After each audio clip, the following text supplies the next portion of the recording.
Welcome everyone back to After Curfew Interviews with Kyle. Now, today, we got a special guest.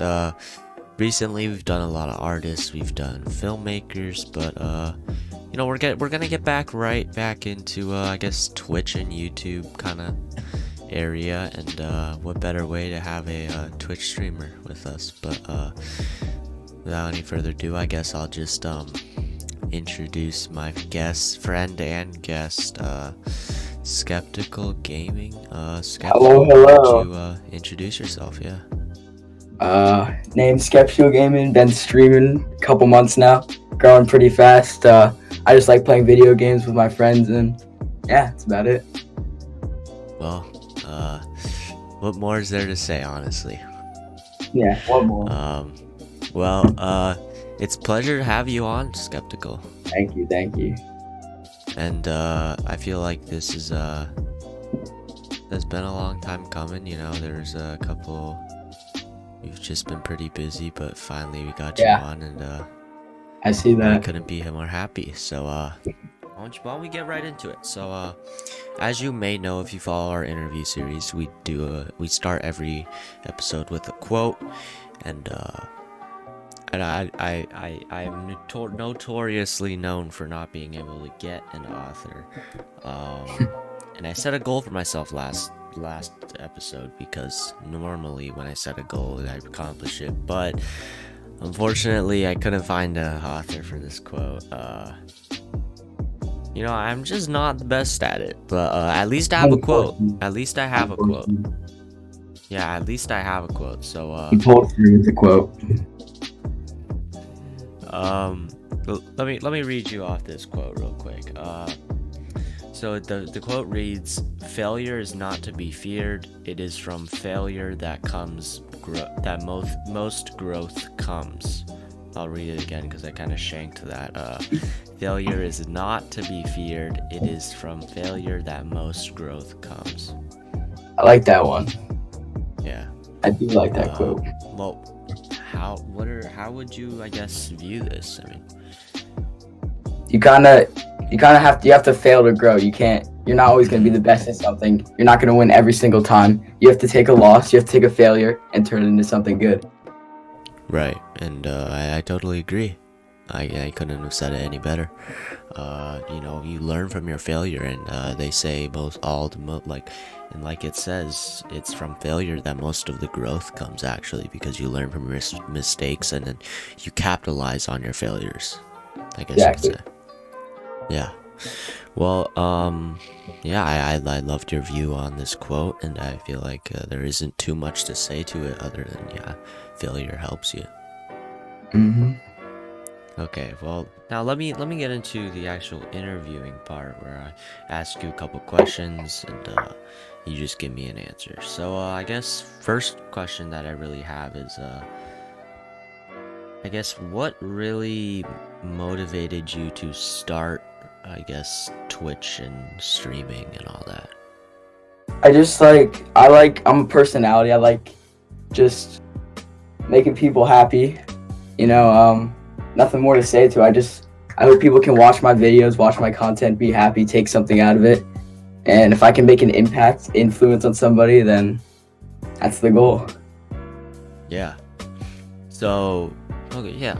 I feel like this is very similar to a lot of people that we have interviewed, because everyone seems to say the same thing, where it's they want to make people happy, and I feel like that's just great. I mean, pleasing the public, and giving people what they want, I guess. Nothing more to it. Right. Well, now I know you currently are pretty fast growing on Twitch. How many followers did you say you have? I think I have around 65, something around there. 65. So yeah, and you've only started for how long? I think 3 months, 4 months, something around there. Okay, so you're pretty fast you're growing Yeah, pretty I'll fast, say yeah. And honestly, like I guess off the bat, I mean, how did you really get your viewership or your fan base or your community, I guess? You have to First of all, it's all about like just getting your content out there, put on funny clips. There's so many social media things nowadays that you can put your content on, but it's also you have to be different. You have to make sure that when people watch your streams, it's different from these other big streamers. There has to be something different that makes people want to come back every time you stream. Yeah, I totally agree.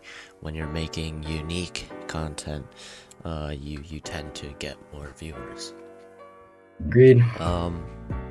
Now, I guess with the current day and age, sorry about that. With the current day and age, social media is very prominent, and it's the main way that a lot of people grow. How would you say social media has impacted your personal life?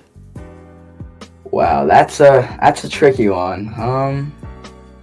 Impact my personal life. I mean, it's just more about meeting new people online, meeting other people, having a connection with other gamers. You know, building Right. something with other people, because you're gonna be seeing them a lot. Just seeing a lot of people online, and you wanna make sure you get your name around there. You know, Yeah. just So you would say like building making friendships. new friends? Right. Yeah. So making new friends. Yeah, I totally agree. Social media is one of the best platforms to make new friends, make good, long-lasting friends. And, Yeah. even business partners too, because of some of the people I work with, I met, well, actually, the majority of my people I work with, I met through social media. So, Yeah, it's growing. it's fast-growing platform, and a lot of people are eager to jump on it, and I feel like that's great. So, it's great for the community. Now we usually do this at the end of our podcast, at end of our interviews, but I think we're gonna do it midway through with this one, because I'm not really sure. I think I'm just interested to hear your opinion on this, but All right.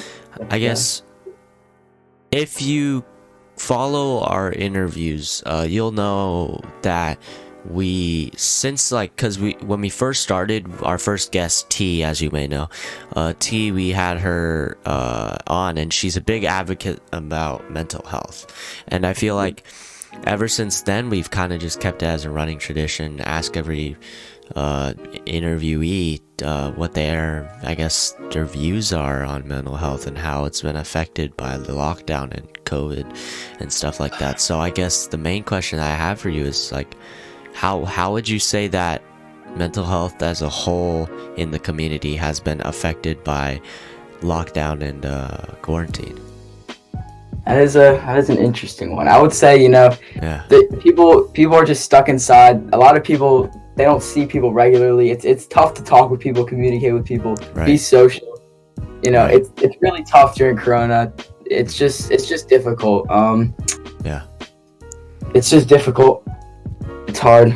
Yeah, I mean, hopefully vaccines get out, we get through it. But mental health is really important. It should definitely not be disregarded among. Right. Definitely not something to play with, because mental health is something that's very serious, and I feel like, and we talked about this with the T episode, that it's kind of undermined in this day and age. I agree. A little bit.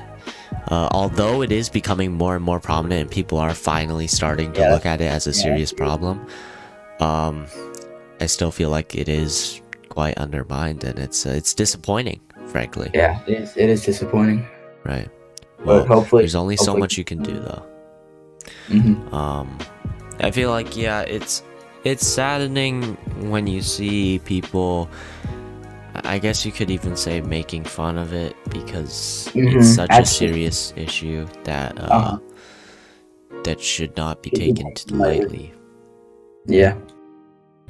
Well, I mean, yeah, and that your output on that question was great. I honestly loved your answer. Now moving back into social media, I feel like there's a stigma with, I guess, Twitch streamers that is like, I feel like there's a stigma with Twitch that it's like you can just go and press stream and then you'll just get instant fame and get views and all this stuff. But obviously you know the grind and know how it is to Mhm. work your way up, I guess. And how would you say, like, I guess, what kind of separates you from any other Twitch streamer, I guess? I just try, just do whatever I can, just respond to everybody, read my chat, just be active in the stream, be connected with my viewers. A Engaging? lot of streamers I see nowadays, these big streamers, Yeah. they disregard big donations. They they disregard lots of viewers. But when you're small kind of streamer, you don't take any of that for granted. Right. You gotta connect with the people that are watching. Make sure you build a connection with them. So keep everyone engaged, kind of. Yeah, that's Okay. a good way to say it. I see. Well, yeah, so I feel like and that's great because, like, as a small Twitch streamer, as a small content creator, you want to be able to keep everyone kind of on the edge of their seats almost, like, so that they want to come back next time or keep coming back and listening in or watching your streams. So that's great that you're able to do that. Yeah, so the next one that I have, really, I haven't asked this question in a while. It's been a while since I asked this question, but I guess, who do you draw a lot of your inspiration from a content standpoint, I guess? So, like, let's say content wise, like what you do or how you act, your personality, where do you draw most of your inspiration? Or you don't, and you're just yourself? Sometimes you have to be yourself. Sometimes you have to draw a line between not necessarily copying other people's personalities, but being similar. But sometimes you have to draw a line. I mean, a lot of my inspiration, I just like watching these big YouTube groups. One of them being the Sidemen. But you have to have your own personality online. You can't. People aren't gonna watch you if you're such similar to other groups on YouTube or Twitch. Yeah. It's just. You have to be yourself for other people to come and watch you, to build a community. Yeah, totally agree. Be yourself, and yeah, don't let anyone kind of dictate that, because I feel like the best way to grow is be yourself. So yeah, yeah, I couldn't have said it any better. Now my I feel like with Twitch as a whole nowadays, would you say it's harder to gain followers or easier? that's a good one. I would definitely say it's more difficult because there's a lot of big saturated games like Minecraft, and your stream is definitely not going to be at the top of those lists. So a lot of people who enjoy watching these games they just look at the top stream in the category and they pick on it. It's really difficult to gain a fan base, and to do that you have to be have viewers. But another topic that kind of relates with that is motivation, because you're not going to have a 12-person 10-person stream every single time. There's been times where I've had a 12-person 2-hour stream, 3-hour stream, and then the next day I'll drop to 2. You have to enjoy what you're doing to have motivation. You can't be doing streaming just because you want money or you want viewers. You have to enjoy it. Sometimes you can't be focused and get caught up with all the popularity. You just have to enjoy playing the game. Right. Yeah, I couldn't have said any better.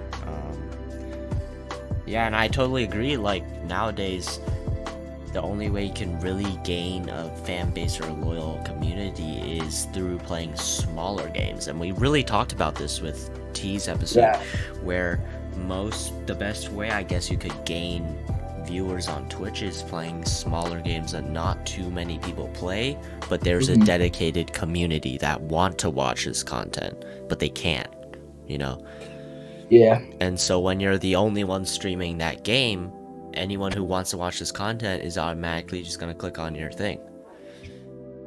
Yeah, the hard part about that one is when there's smaller smaller games, that means the viewers are they're going to be attracted to bigger streams. For example, one of the categories on Twitch has about 1,000 viewers on. It's Madden, but it's Madden 21, but it's the streams, none of the streams are really oversaturated. There's just so many streams with low viewers. It's really hard to find it's just hard to find people's streams sometimes. Right. But It's like difficult. maybe even like less popular games, even less than that, maybe like some game Mhm. that just came out on Epic, like not too many play it, and you could hop on that, and then like the small community that does play it, maybe like the 400 so that does play it, can come and watch your stream for it, you know? Yeah, that's kind of how big Fortnite streamers came about. They started playing season 2, and I remember I watched those small streamers turn into big streamers, and that's kind of what you have to do with other games in order to become popular like those games. I guess hopping on a trend before it becomes a trend. Yeah, that's a good way to put it. Right. Yeah. Um I mean that's all I really had planned. That's all the questions I really had. Thank you so much once again for taking the time out of your day to come on and talk to me. Of course. Yeah, we look forward to it. Everyone here at the podcast is rooting for you. Thank you. Keep doing your thing, and hopefully we'll see you on a podcast soon. Hopefully. Thank you for having me. Yeah. Well, it's been great speaking to you, and to everyone listening. If you haven't subscribed, if you haven't followed Skeptical, go in the link in the description and go follow him on Twitch. Yeah, you should do it now because he's a really good streamer, and I think he could go a long way with this. So thank you so much, Skeptical. Yep, no problem. Everyone, if you enjoyed this interview, make sure to leave a like and subscribe, and in the comments, why don't you let me know who you'd like to see next, and I can look into it. Skeptical, once again, thank you so much for coming on, and everyone, go support him. Skeptical, you got anything else to say to the listeners? No final words. Just if you do what you love, you'll never work a day in your life. Okay, well that was very well said. Well, everyone, I hope you guys have a great day. Thank you all for listening in, and we'll see you next time. Bye.